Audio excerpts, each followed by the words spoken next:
कई बार ऐसा लगता है कि ये नियम कानून बड़े लोगों पर लागू नहीं होते, ये हमारे और आप जैसे आम आदमियों के लिए है। बड़े लोग बड़ी आसानी से कुछ लूप होल्स निकाल कर कानून को ठेंगा दिखाकर निकल जाते हैं, जो मना है वो करते हैं। ग्रेटर नोएडा वेस्ट, यहां हजारों हजार लोग अपने सपनों का घर यहां पर लोगों ने खरीदा है, लेकिन सपने कैसे चकनाचूर हो रहे हैं, जाइए एक बार लोगों से बात कीजिए, पता चल जाएगा। 16 जनवरी दिन शुक्रवार को एक बिल्डर पर आरोप है कि उन्होंने कुछ इसी तरीके से कानून को ठेंगे पे रखकर करीब 1780 परिवारों को बंधक बना लिया और कोई उनका कुछ बिगाड़ नहीं पाया। क्योंकि मैंने पहले ही कहा कि बड़े लोगों के लिए कानून बने ही नहीं, ऐसा लगता है। आवाज उठाने वाले लोग, परेशान लोग खुद को ठगा महसूस कर रहे हैं। आरोप है कि बिल्डर की मनमानी से सैकड़ों जानें खतरे में पड़ गई। जी हां, सोसाइटी का नाम है इरोज संपूर्णम सोसाइटी, जहां बिल्डर ने मेंटेनेंस चार्ज बढ़ाने के लिए लोगों को नोटिस भेजा। सोसाइटी के निवासी इसके विरोध में आ गए कि क्यों बढ़ाया चार्ज, क्या सुविधा देते हैं आप हमें, जो पहले से आपने फंड इकट्ठा किया उससे आपने क्या किया।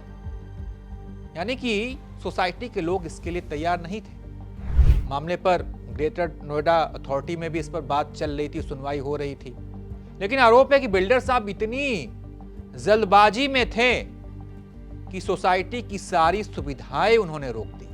मूलभूत सुविधाएं, बिजली काट दी। फिर क्या था, जो जहां था वही थम गया। कोई लिफ्ट में फंस गया, कोई घर में फंस गया। जो दफ्तर में था वो कॉल पर अपनी बूढ़ी मां से बात नहीं कर पा रहा था, क्योंकि लाइट थी नहीं, फोन डिस्चार्ज, इंटरनेट बंद।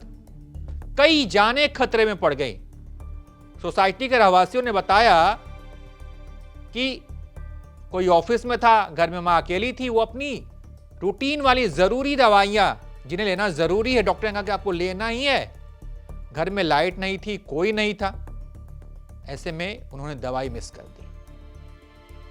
कई बच्चे लिफ्ट में फंस गए। करीब 12 घंटे तक लोग बंधक बने रहे बगैर बिजली के। किसी के बच्चे लिफ्ट में फंसे हैं, किसी के बूढ़े माता पिता 18वें माले पर फंसे हैं। दूध और सब्जी की सप्लाई रुक गई। कौन जाएगा 17वें, 16वें, 15वें, 14वें फ्लोर पर दूध और सब्जी पहुंचाने के लिए।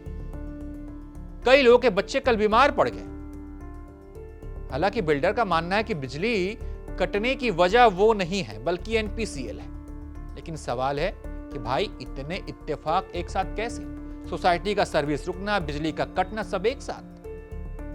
ये इतने इत्तेफाक समझ नहीं आ रहे। कई लोगों का आरोप है कि प्रशासन ने बिल्डर से बात करने की कोशिश की, लेकिन उन्होंने इसका प्रशासन से ना बात की, ना कोई सहयोग दिया। डीजी, जब लाइट कट जाती है तो डीजी चलाया जाता है, बिल्डर ने वो चलाने से मना कर दिया। सभी अंधेरे में बैठे हुए हैं। पिछले 3 दिन से अथॉरिटी के चक्कर लगा करके, पुलिस प्रशासन के चक्कर लगा करके, फिर भी आज हमारी बिजली काट दी गई है। बिजली नहीं होने के कारण हमारे यहाँ पीने का पानी भी नहीं है, कोई भी सुविधाएं नहीं है। सुबह में 4 से 5 फैमिली जो है वो लिफ्ट में फंस गए थे। बच्चे जो हैं आज दिन भर घर में अकेले रहे हैं। जब बच्चे स्कूल से आए तो उनके लिए लिफ्ट नहीं थी चलने के लिए। और आप यह देख सकते हैं कि पीछे पूरा अंधेरा छाया हुआ है। और बिल्डर ने, आज हमें लगता है कि आज हमारे लिए कोई भी प्रतिनिधित्व करने के लिए यहाँ नहीं बचा है। हम आपसे सहयोग की उम्मीद करते हैं और हम चाहते हैं कि प्रशासन इस पे जल्द से जल्द कार्रवाई करे। यह Eros Sampoornam sector 2 greater Noida west की घटना है और हमें आशा है कि आप इसका संज्ञान जल्द से जल्द लेंगे। बिल्डर का कहना है कि कई लोगों ने मेंटेनेंस की फी जमा नहीं की है, जिससे वो आगे सुविधा देने में असमर्थ है। एक लिस्ट भी जारी हुई है जिसमें कई लोगों के नाम हैं जिन पर बकाया है, लेकिन जितने भी नाम है उससे तिगुनी संख्या में यहाँ तो फ्लैट है। उन लोगों का क्या, उनकी क्या गलती जिन्होंने मेंटेनेंस जमा किया है। बिल्डर्स का कहना है करीब 3 करोड़ रुपए लोगों ने बकाया रखा है, जिससे कि मेंटेनेंस सर्विस आगे देना संभव नहीं है।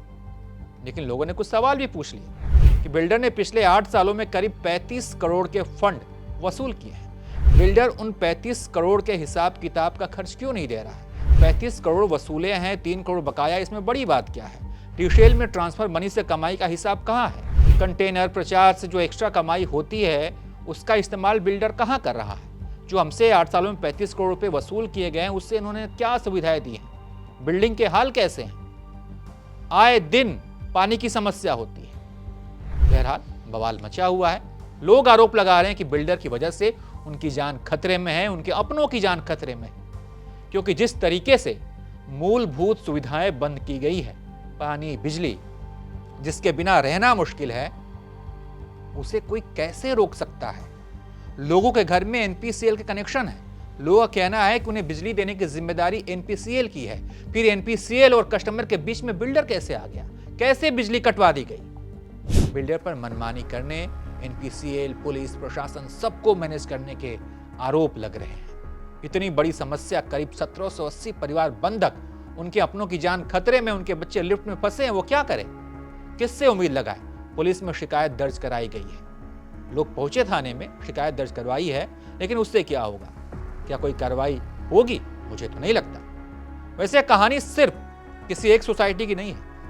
नोएडा एक्सटेंशन में जितनी भी सोसाइटियां हैं, सब में समस्याएं कुछ ऐसी ही हैं। कहीं पानी की किल्लत है, कहीं बिल्डिंग का रखरखाव सही नहीं है, कभी कहीं प्लास्टर गिर जाता है, कहीं लिफ्ट खराब हो जाती है। पहले तो तमाम सपने दिखाए गए थे लोगों को। एक बड़ा सपना मेट्रो का दिखाया गया था, लेकिन यह मेट्रो दूर दूर तक नोएडा एक्सटेंशन के लोगों को नसीब होती नहीं दिख रही है। बिल्डरों ने यहाँ इतने घर बना दिए हैं कि अब इस इलाके में जाम की एक बड़ी समस्या है। 10 बजे अगर सुबह आप घर से निकल रहे हैं तो एक चौराहे से दूसरे चौराहे में जाने पर आपको करीब आधे घंटे लग जाएंगे। बहरहाल क्या सोचते हैं आप इस पर? अपनी राय दीजिए। और एक अपील भी है कि जब भी आप घर खरीदने कहीं जा रहे हैं किसी इलाके में, तो भाई पहले वहाँ के लोगों से बात कर लीजिए, क्योंकि बहुत बड़ा खेल चल रहा है। क्या सोचते हैं आप इस पर? अपनी राय दीजिए। देखते रहिए आप एबीपी लाइव।